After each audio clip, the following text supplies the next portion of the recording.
at serbisyo. Ramadan Forum 2026 at BCN Chapter President's Assembly matagumpay na idinaos. Dato ang Galmit Timbang, Maguindanao del Sur, isang makabuluhang hakbang tungo sa mas pinatatag na ugnayan at mas epektibong pamamahala ang matagumpay na naisakatuparan sa ginanap na Ramadan Forum 2026 na kasabay ng BCN Chapter President's Assembly ngayong Martes, ika-24 ng Pebrero taong 2026 sa Mango Grove, Dato ang Galmit Timbang. Pinangunahan ang pagtitipon ni Dato KGE Alimid Timbang Aladji sa ilalim ng Give Heart Program at Nathaniel Mid Timbang na kapwa nagbigay diin sa kahalagahan ng pagkakaisa, tapat na serbisyo at malasakit sa mamamayan lalo na sa pagpasok ng banal na buwan ng Ramadan.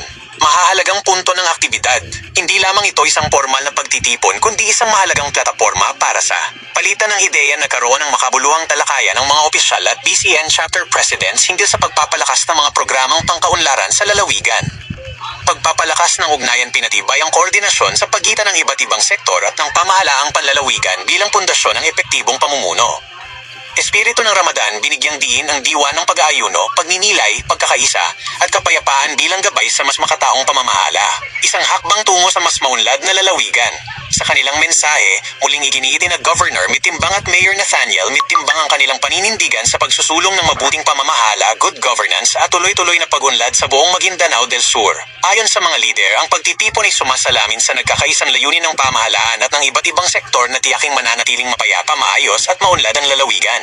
Ang ating pagkakaisa ay nagsisilbing liwanag at inspirasyon upang masiguro ang maayos na serbisyo at masiglang kinabukasan para sa ating mga kababayan, lalo na sa pagpasok ng banal na buwan ng Ramadan.